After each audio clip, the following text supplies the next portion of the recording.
Good afternoon to you all, and welcome to this special International Women's Day edition of our Executive Thoughts series.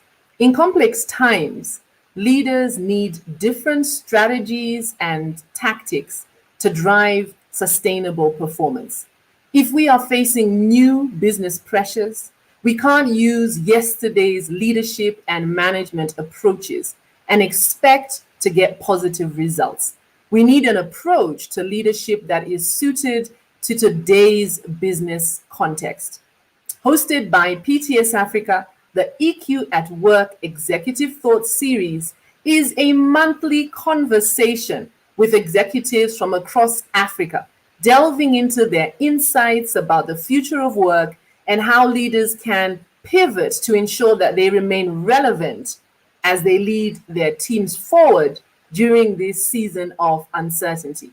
The EQ at Work Executive Thoughts series provides a learning platform for leaders and aspiring leaders who want to gain practical insights about emotional intelligence at work and how it can be more important than IQ, gain an understanding on how leaders themselves have leveraged emotional intelligence in their leadership journey, and receive tools to build the emotional muscle necessary to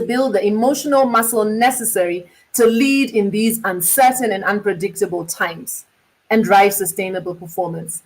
As I mentioned, I'm really delighted that we are hosting this International Women's Day edition of the program.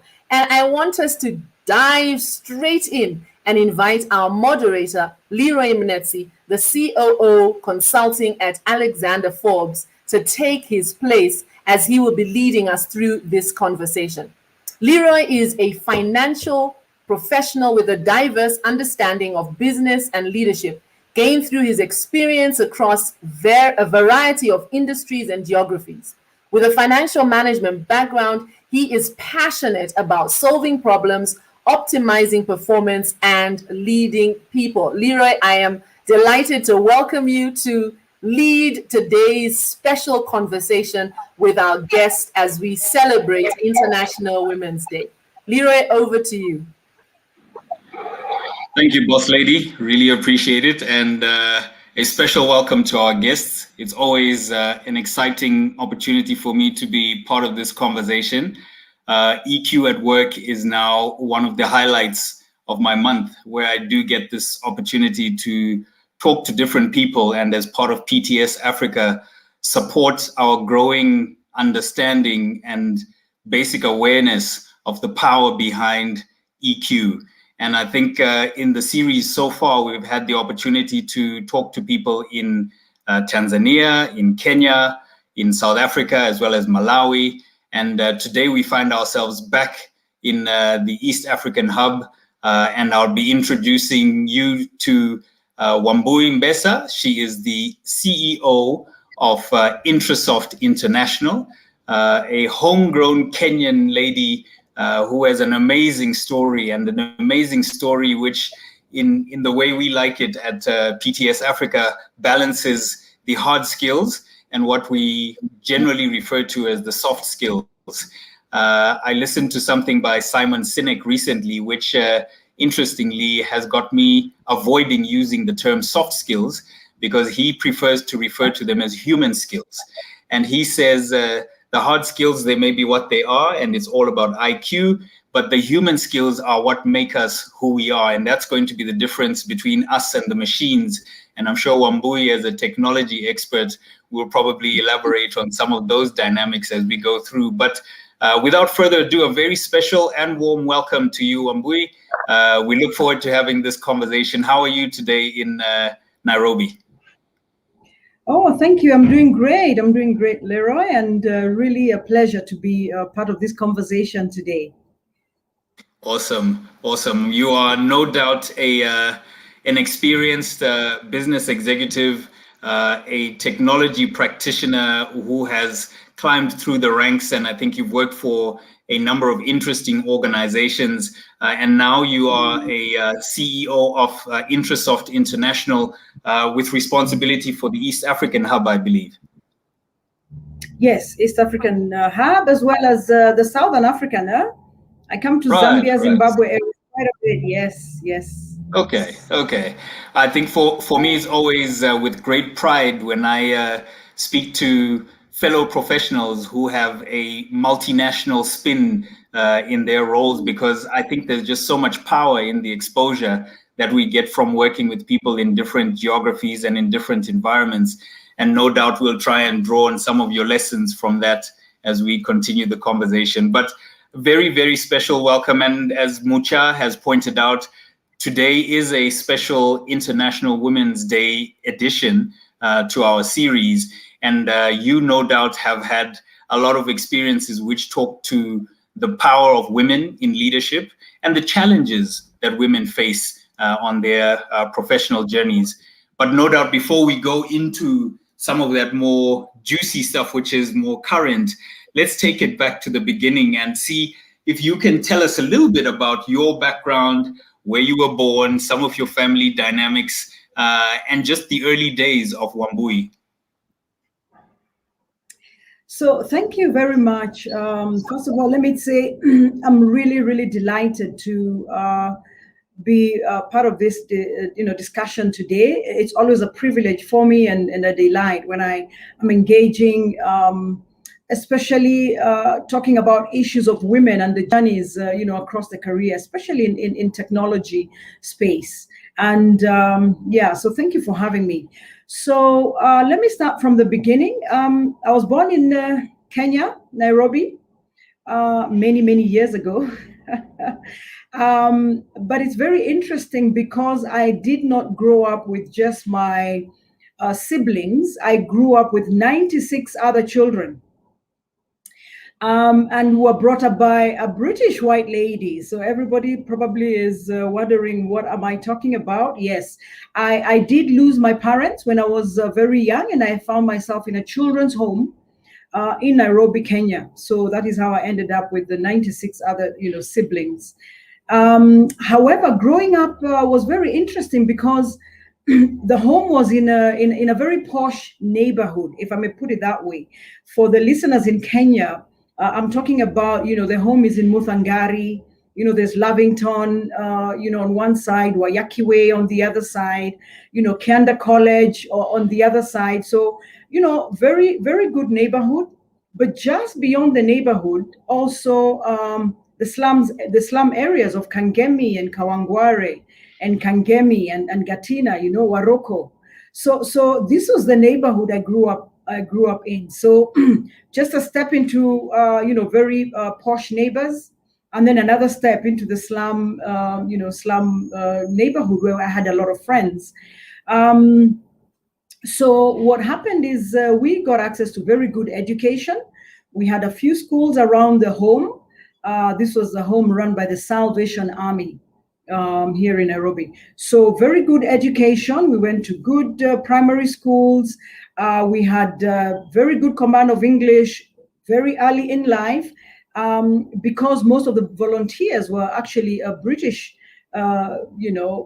especially women coming to help us learn how to read and so on. So we mastered the English language very early. And actually, it's very interesting because we were dominating the various positions in class. So if we were 10 children in my class, which literally we were 10 children from the children's home, in my class would take number 1, 2, 3, 4, 5, in the class. So people were not very amused. And then we joined a lot of debating clubs and so on and so forth. I personally went to 2 primary schools. I went to, it was called then Bernard Estate Primary School. Later on, I was transferred to Rusinga School and then back to Bernard Estate Primary School. This was because I think we were quite a bit ahead of the children that we found in this other school. It was a very good, still is up to today, very good high-end private school. But then, we found ourselves back into Bernard Estate Primary School.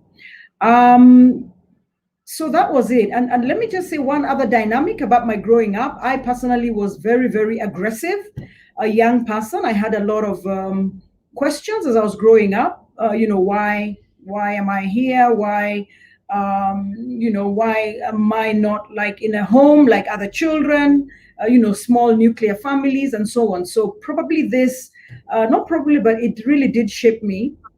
Because initially from a very aggressive physical person to learning how to solve my issues without getting physical. Wow. That's an interesting element to highlight, and I guess an interesting reflection that you saw how it probably helped you through certain tough times as a young individual. But on reflection, you can see how you've been able to learn from it, and like you say, be able to resolve conflicts in a different manner than leveraging the aggression. And no doubt, I think there are people who experienced you in those early days. And as our next question, from a reflection point of view, if we were to bump into someone who knew the young Wambui back in maybe in high school or even in varsity, maybe, how would they describe young Wambui? I actually turned out not so bad.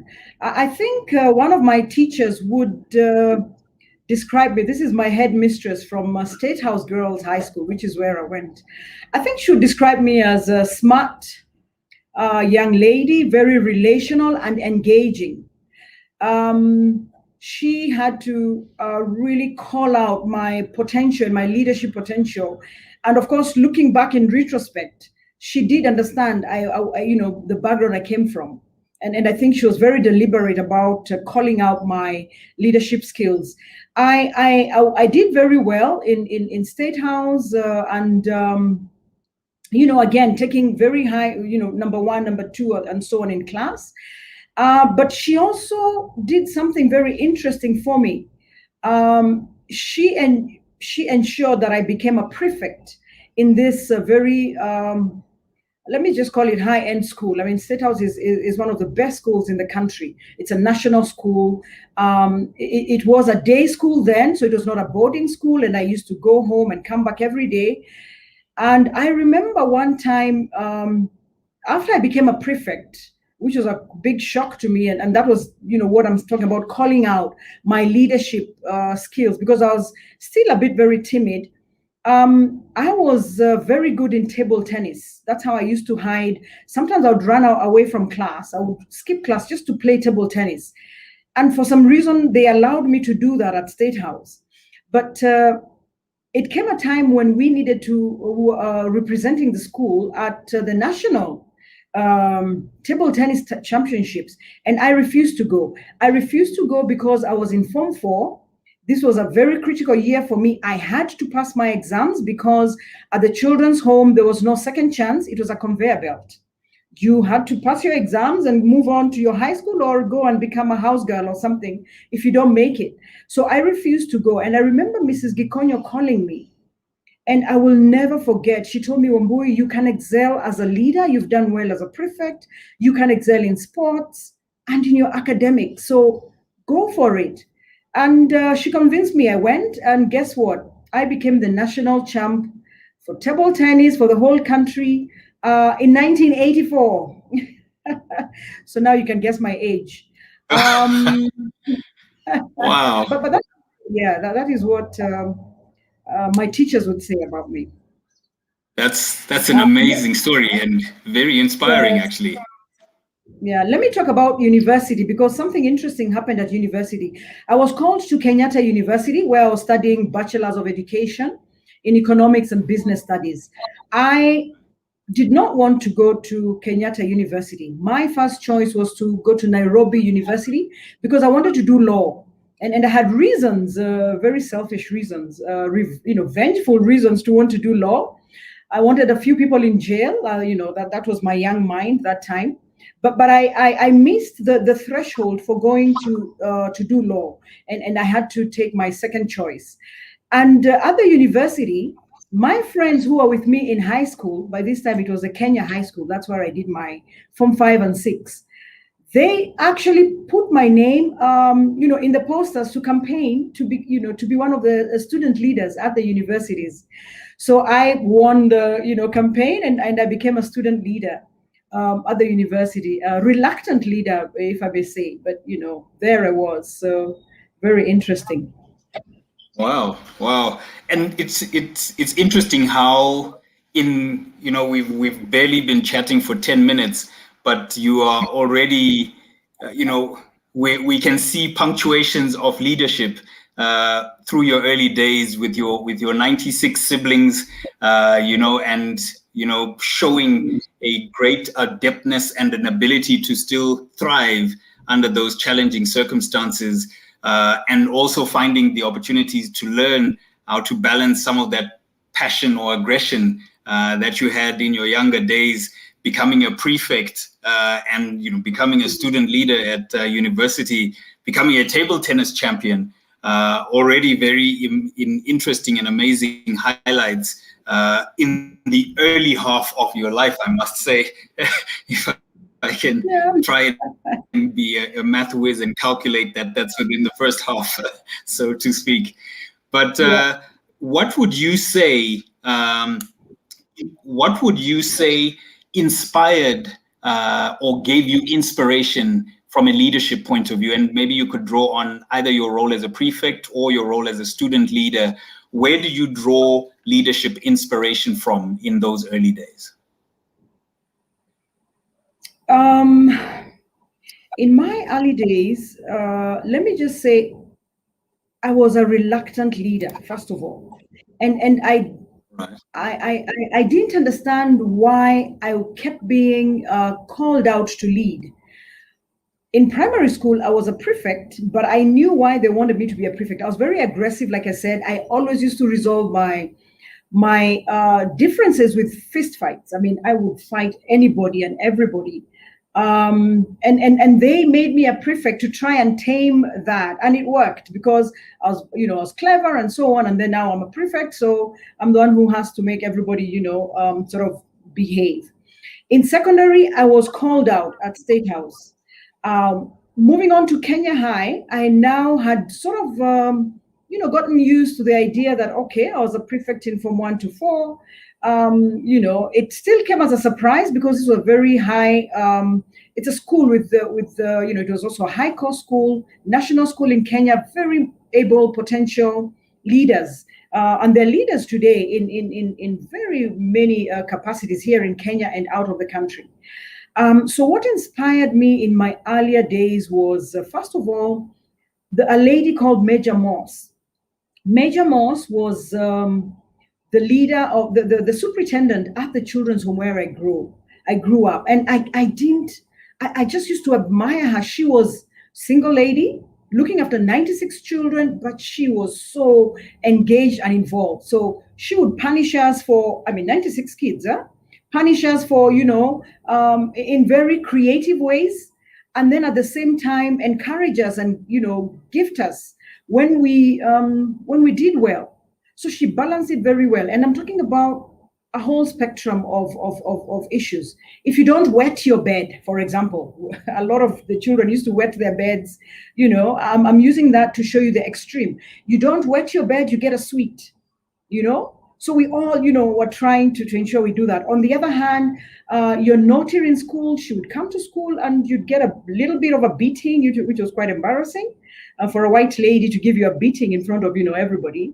But at the same time, if you did well, we got rewards. She would give us some pocket money and take us to the city center to do some shopping, just buy whatever you want. And, this really inspired me. Actually, one of my first career choices those days, I thought, is I want to be a head of a children's home. That is what I wanted to do. Later on, I met, like I said, my teacher and headmistress, the late Mrs. Gikonyo. Mrs. Gikonyo balanced, she walked into the room and she had this presence with her, and you just feel the electricity when she entered the room. Yet she was very kind and empathetic and would reach out, to the little people like myself down there and pull us up. That really, really encouraged me, into wanting to be, to step into leadership. She, like I said, knew I was vulnerable, and she reached out to ensure that, I also got a chance in life. So these are two examples of who really inspired me. Mrs. Kikonyo and Major Moss, you said. Yes. Wow, wow. No, I in these type of conversations, and one of the things we are trying to expose is to make ourselves relatable. There are people who are joining us on this call or who will watch this episode at some point in time.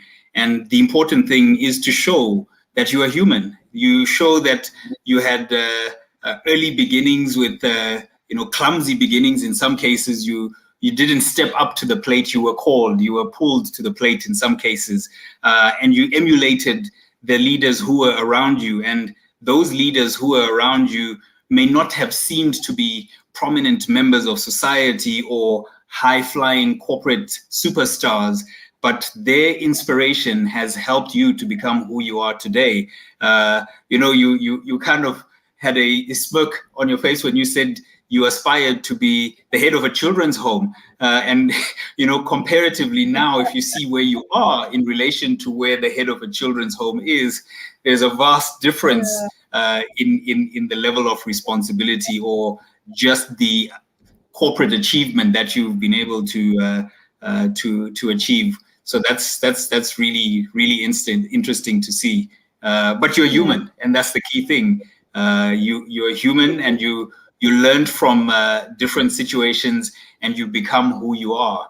Which takes me to the next point in our discussion around pivotal moments that helped you to either decide to take a different path or a specific point that influenced a decision around your career decisions. You mentioned briefly that you wanted or you aspired to study law, but then you didn't meet the threshold and you had to go to plan B. But what would you say was pivotal in your journey to then determine the path that you ultimately took now, what we see as a technology journey? Is there something specific? Is there someone specific who helped to influence that change or that pivot in your career journey? Leroy, let me say there are various things that sort of worked out at the same time to get me to where I am today. And some things I will never fully understand, but I have an answer for them. And some things I do understand because, it was intentional, it was deliberate, decisions that I took. When I started off as I studied education because I was pushed, to study education. I did not know that actually God had a plan. And I know when we're talking in corporate and all that, and you say God, had a plan for this to happen. Everybody, probably has a lot of, ideas and thoughts that move through their minds. But for me, it's actually the truth. I went into teaching and I studied economics and business studies.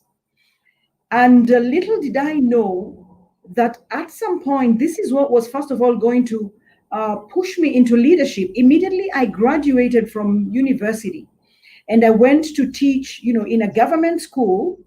It didn't take more than a year before I was called by an American organization.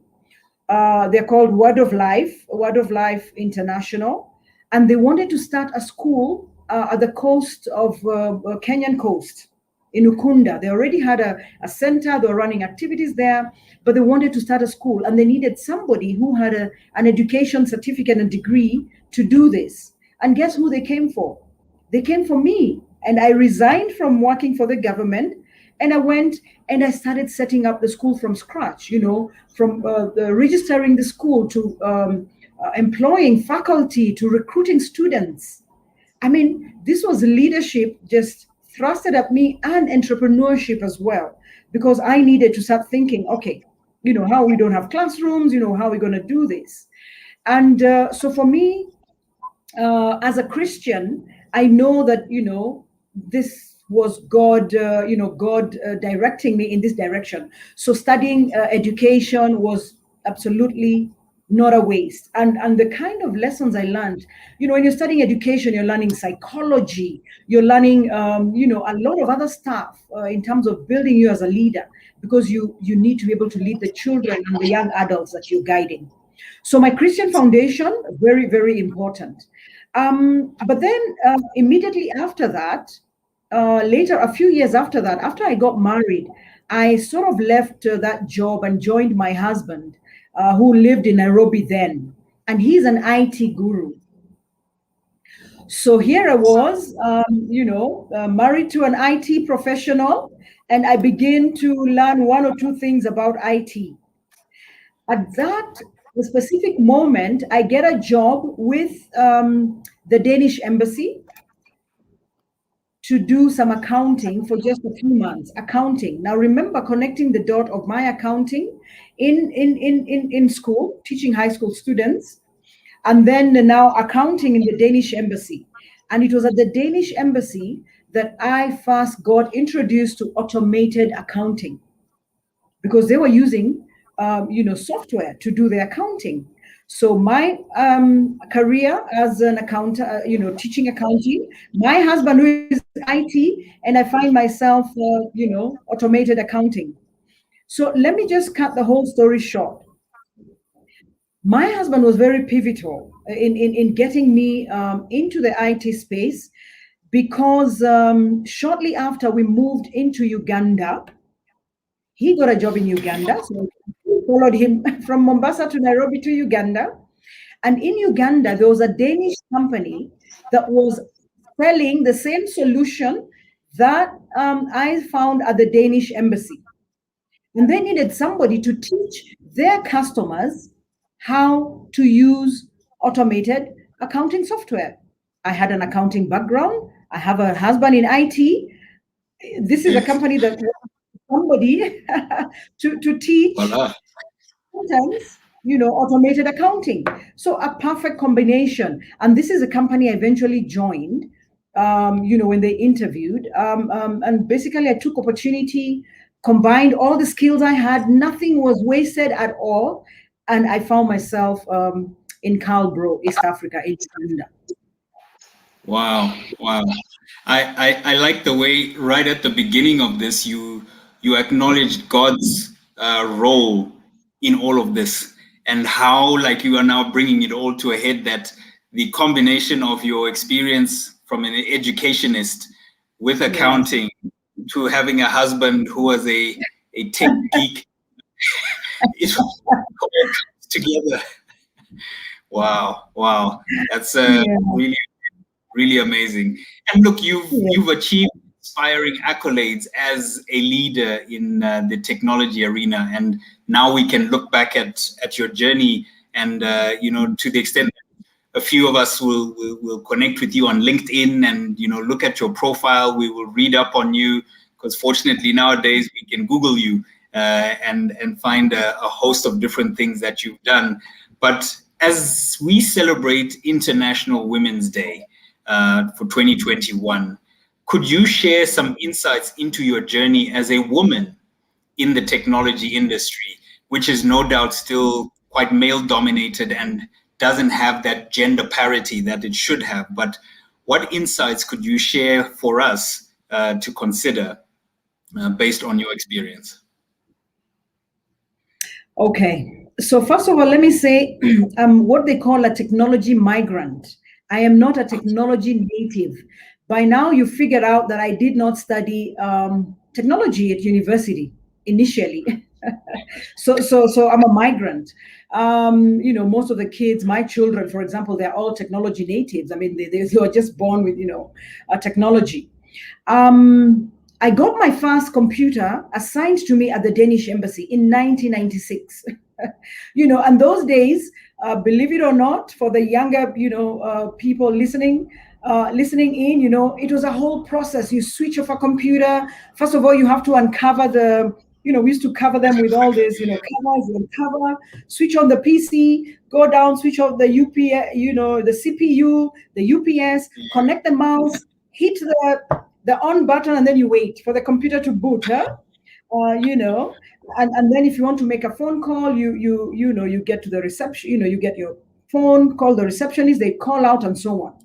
So it's been a journey, and I have seen us moving from not using technology at all to now this era of disruption where everything, nothing moves without technology. So let me say that when I joined the company, I've just given you the story. I realized very quickly, and I rose through the ranks very quickly. I was very aggressive and passionate about what I was doing, and I rose through the ranks, and I found myself as a manager within less than a year, looking after a team of programmers. Now I call them brogrammers, from the word brother. Brogrammers because they're all men. But I was managing this team. I had no clue. I had no clue what these guys were doing. Customers are unhappy, and they tell me, oh, there's a bug in the system, nothing is working, So I decided to go back to Makerere University and do a diploma in computer science. I did a postgrad in computer science. Took me about a year, and the company paid for me, and I came back, and it was not the same world anymore. Everybody realized that there's a lady who's managing us, but she understands everything. When they tell me there's a bug, I say, okay, let's get out the debugger. Let's look what's the problem. And just by going to school and skilling myself and ensuring that I'm competent to lead a team that, initially, had no, how do I put it? Thought I didn't understand what they were doing, and ensure that we started delivering to customers, and we started, the company started growing, and so it's been very interesting. And what I want to say at this point is, always ensure you enhance your knowledge, be competent, because nobody will give you a chance just because you're a woman. In a male-dominated, industry, no. So to now come back to your question. We are, the theme this year is choose to challenge. And we as women must understand, yes, there is gender disparity. There is gaps, a lot of gaps. There are not enough women in this industry. And there's stereotypes that still continue to exist. And the stereotypes are not just men, even women have stereotypes. In the technology field, I remember the first time I had an issue with my connectivity at home. I'm talking about Zuku, just connectivity at home. My internet was not working, and I called Zuku, and they sent there's a lady who knocked on my door, and believe it or not, I was like, oh, you're here. Are you here alone? I mean, for a moment, you're hoping that, you're thinking she cannot be here alone. She must be, coming with someone else, And I was very pleasantly surprised. She resolved all my problems. Just so that you don't kill me when I give this kind of example. That was very many years ago. But, the biases are there. Yes, that's true. Yes. We have come a long way, and I want to say that STEM and the computer IT industry is there for the ladies. There is money in it. There is fulfillment in it. Go for it. Go for it. That's really great to hear, and I appreciate you highlighting some of those. I could call them blind spots. That sometimes we have these biases where we expect these things. You nicely termed your programmers brogrammers, because that's what it was, and that's in many cases that's what it still is, because of just how the world has been and how we continuously need to evolve, because that domination by one gender over the other does continue, unfortunately. But you raised some very important points around the importance of investing in yourself to enhance your capacity, because no one is just going to give you the opportunity because you're a woman. No one's just you're not just going to be given that chance because you're Black. if we were to take the diversity conversation further, you've got to earn your space and you've got to have the credibility. And a lot of that talks to having the right foundation. And I think in your story so far, what you've shared is very early on through your days at the children's home, there was a significant investment in having the right foundation, education, key relationships, building on leadership opportunities when you were called up to be a student leader and otherwise. But you then worked hard to earn your space. And no doubt that has worked to lead you through and be so. And I'd probably like to say in East Africa, you inspire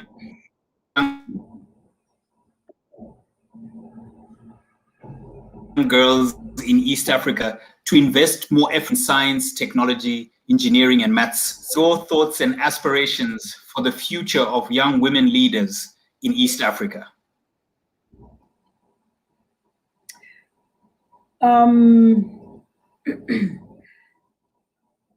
I have young girls in my house. I have a 20-year-old, and I have a 16-year-old, and both of them actually are headed, in the sciences. One wants to be an engineer, the other one is already studying computer science. So one wants to do engineering. My aspiration and what I want to see happening is I aspire that they will challenge themselves. They will challenge themselves to understand, just like we have mentioned, that nothing will be given to them on a silver platter. I want them to understand that there are very many challenges globally and locally that need answers and need people to resolve, and the world is looking up to them to solve those problems. Not to any male, not to any somebody out in America or another continent. They are the solutions to that problem, and they hold the key to solving that problem. Because once you have that mindset that the challenges of this world, I am here so that I can, that's my purpose, to solve the challenges of this world, then they will aspire to reach out, to reach, to the sky, so to speak, or, to reach to be, their best, the best that they can be. I also, of course, push them and encourage them to understand that gender bias will always be there, and all other sorts of biases. People just look at you and, the way you speak, maybe the color of your skin, your gender and all that. Those biases will be there. I mean, they've always been there from time immemorial. Things are getting better. It's not where it was, 50 years ago. But just ignore that, and just know that you have a purpose, and we have problems to solve in this world. So just go for it. So I just want to cheer everybody on.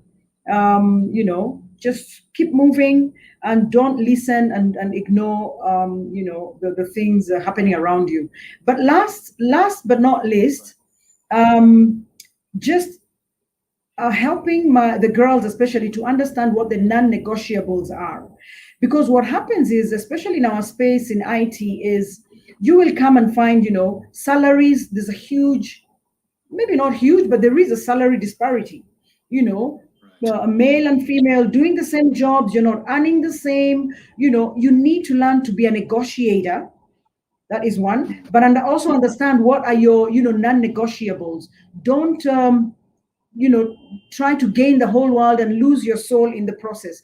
Don't try to please somebody and lose your femininity. You can actually excel as a female, and being comfortable in yourself in this space. So nothing should threaten you. And, everybody can do, great things in this world. We've all been given the faculties by God to be able to understand problems and solve the problems. That's really insightful, and I think a lot of us, male and female, young men and young women, can draw on those insights, because it's necessary for all of us to consider those dynamics and push through. Like you said, there are no doubt big challenges, be it on the gender level or otherwise, which we need to find a way to deal with. And I think it's quite appropriate for us to consider the opportunity to work hard, have the right foundation, find the support where you need to find the support, but you are, and you have that solution to these challenges if you just work through it and push through it. That's really, really inspiring. A few years ago, you had the opportunity to work with the IFC as part of an initiative to try and draw more attention to the progress as well as to the prospects of women in business. What are your reflections on gender diversity and gender equity at a global level? I think you've touched on the specific experiences that you've had, and more so in the East African environment, but more globular, or at a global context. What are some of the insights you drew from the work you did with the IFC a few years ago? Diversity issues, gender, inequality or equality, these are all global, it's a global phenomenon. And, if you look at the statistics, whether it's in the US or Europe, you'll be so surprised. They're not so different from the statistics here. Actually, in Africa, we are, beginning to do quite well in some of these, areas. But diversity is good for any company, because diversity holds the key to true performance excellence, especially for technology companies, because it allows them to build products and services that serve their diverse audience. If you look at all these, Instagram and Google and all the big companies, half of their, products and services that they produce are consumed by, one half of the gender, the female. And so it's a no-brainer that, they should incorporate diversity in all aspects of, their leadership and so on. Whichever way you look at it, gender diversity leads to increased performance of teams. And when it comes to problem solving, and giving innovative solutions, and definitely it goes without saying, if you want an improved bottom line, you need to incorporate both genders, in how you're recruiting. Let me just say that in the tech space, it is very, very critical right now that they sort of look at the emerging workforce. If you look at the emerging workforce, a lot of it, 50 or so % is women coming in. And if we ignore this section of the emerging workforce, you actually are ignoring a wide pool of talent that the sector can benefit from. So again, everybody must choose to challenge the status quo, to push for equal opportunity for girls and daughters and sisters and wives and mothers. This is what these females are to society, and half the population that the business is targeting to produce the goods and services is of one gender. So incorporate them in the decision making and so on. That's very powerful. I think as someone who also works in commerce and industry, you would be foolish to only focus on half the market. You absolutely want to cater for the full market. And there's just so much more for us to gain and to achieve by creating far more inclusive organizations and ultimately a more inclusive society. That's something I am also quite passionate about. If I were to bring the technology dynamic back to the fore, and there are many viewpoints about the role that technology plays and what it means for people and organizations in the future. For yourself as an experienced technology leader, we're curious to hear your thoughts about the intersection of technology and emotional intelligence. and what that means in a fast-changing world? Technology, has always been and will continue to play a big role in organizations now and in the future. And we've seen, the acceleration of certain technological trends affecting individuals, affecting organizations alike. As COVID, when COVID happened and so on, some of the trends we saw were, working from home now. It's now become the new normal. The whole experience affected how we are now shopping in the supermarkets, how we're eating in restaurants. I mean, we're no longer, people are not going to these places. It's a matter of now online ordering and online experience and so on. And all the technological trends, as we know, before even the COVID experience, have been accelerated. We're talking about big data and the Internet of Things, leveraging, machine learning, artificial intelligence, and so on. And when you combine this with the continued proliferation of the mobile phones, everybody now, almost everybody does have, a gadget in one form or another. You can understand why, the change as the COVID happened was not very difficult to actually transition. Now, the thing about technology, and people have to understand, is yes, it is good, but it cannot replace the place for human interaction. Machines have a limitation. There's a study that was done in Australia where, a few banks came together and they wanted to, understand, now the big data, we analyze all this data and then we can, get to our customers and improve, how we're interacting with our customers so we can improve our sales. And, they collected all this data, but they were not really getting the insights they needed from the data because a human element in the questioning and in studying the data was missing. And so they commissioned a group of them to actually go now and do, one-on-one interviews with their customers. And do you know, the study says they realized that what they had gotten from the big data, there were about 25% of insight of what they needed to do to have to improve their customer relations. 75% came from actually the human interaction, asking questions, understanding where the customer is coming from, empathizing, and this is how they actually increase their sales. So yes, technology is good, but it can never replace the EQ, elements and the relational aspect of actually individual one-on-one interactions. So this may come as a surprise, but that's what it is. No, that's quite profound, and I think for those of us who are not in the technology space, we may take it for granted. And there are conversations that I've had with colleagues who are afraid that the machines are going to take our jobs, and that kind of stuff.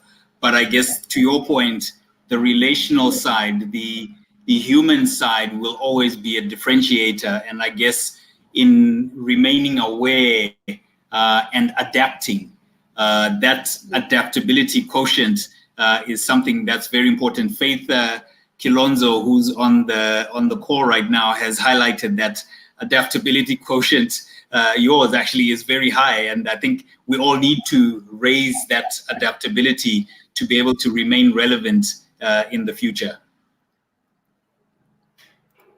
Yeah, absolutely. So look, as we bring the conversation to a close, we are living through a time where COVID has had a tremendous impact on everything that we do.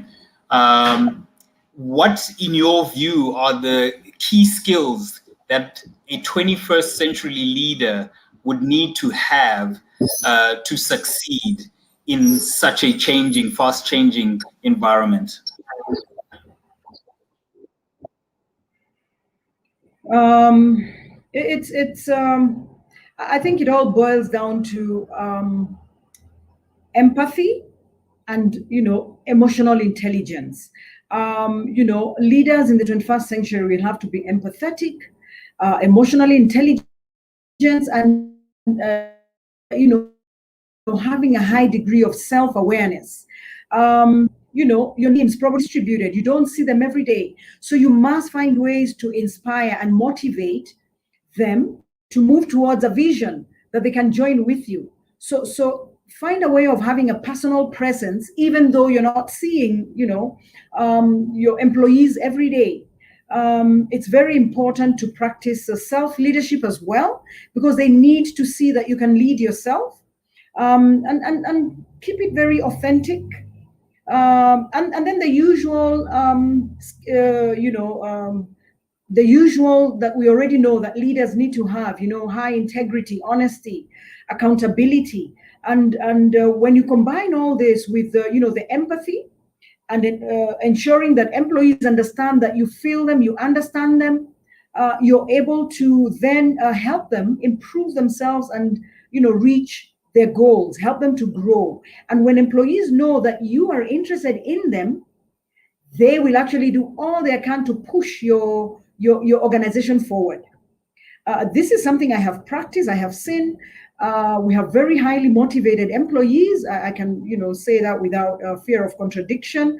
And it's because of just how they feel part of, the mission and the vision and the journey, and they're valued. And once they know they're valued, then they do everything they can for the company. So we've had quite a lot of successes, even during the COVID time. I believe because of this, way of leading. So this is what I would encourage leaders to do. I think you echo what we've heard from similar leaders who've reflected on a similar question, and the need for empathy, the need for self-awareness. You highlighted self-leadership, and you then mentioned things like integrity and accountability being important as well. I think those are all extremely profound nuggets of wisdom that each of us can take back and reflect, and hopefully incorporate into our own professional journeys. But Wambui, it's been amazing how fast time flies. I looked down at the clock and I thought it was 10:30, but it's already 11:15. Well, here in Johannesburg, I'm an hour behind you guys, but it's amazing how time flies when you're having such interesting conversations. And I think we've had an amazing opportunity to hear your story from your early days with Major Moss, with Mrs. Kikonyo, and you becoming the reluctant leader that you initially were, and blooming into this amazing and inspirational leader that you are now. I think it's really profound, and we really, really appreciate the opportunity to have had this conversation with you. Asante sana, and we would like to wish you all of the best in your future endeavors. No doubt we'll be watching you closely, and we'll be looking forward to celebrating your future successes as you go forward. Thank you very much. Thank you, Leroy. It's been a pleasure. Absolutely. So on behalf of PTS Africa, and I will quickly hand back to Mucha to do the wrap up.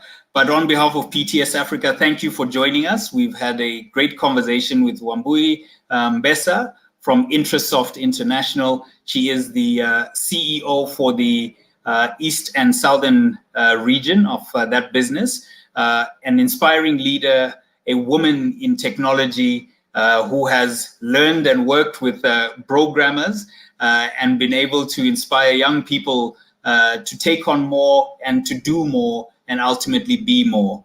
Thank you for your time, and we really hope you enjoyed the conversation today, and we look forward to you joining us for future conversations.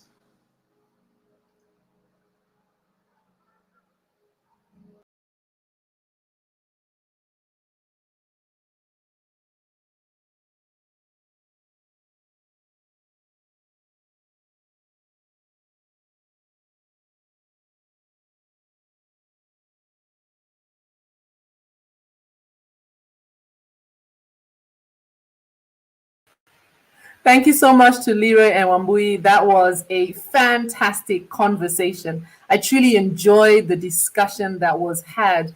And there are a number of insights that I've pulled away as a result of this conversation. So what are my key takeaways, having listened keenly to the message that Wambui shared with us today? So firstly, I think my greatest takeaway is the fact that, Wambui talks about God being the master foundation in her career growth. And I think, I want to concur with her how there are times where certain parts or certain stages of your life, things don't seem to make sense. But when you look back, you're able to see how all these different elements were pulled together to create the person that you are at that moment. And I think that's something that Wambui shared, how God brought together all her skills, all her experiences and her networks, and brought her into a position of leadership. The second takeaway for me is the importance of investing in ourselves. Wambui talked about investing in yourself to enhance your capacity, to earn your space. You will not be handed a job or an opportunity as a woman just because you are a woman. Today we're celebrating International Women's Day, but the same can be said that you will not receive, an opportunity just because of anything else. You will need to earn your space. And I'd like to imagine that even if you did, get your opportunity because of that, you're not going to thrive in that space unless you apply yourself. The third takeaway for me is to be clear on your non-negotiables. When you enter into a workspace, especially as a woman, if you're working in an environment where, you are in the minority, be very clear about what your non-negotiables are and stick with them. And then lastly, young women must understand that they are and they have the solution to the challenges that the world currently faces. The solutions don't have to come from others, from other parts of the world, from other genders, from men. The solutions can come from you. And I think that's a challenge that Wambui has set for us, that we are able to provide the solutions that are necessary. And as I say we, I'm including myself, although technically I don't think I qualify in that bracket called young.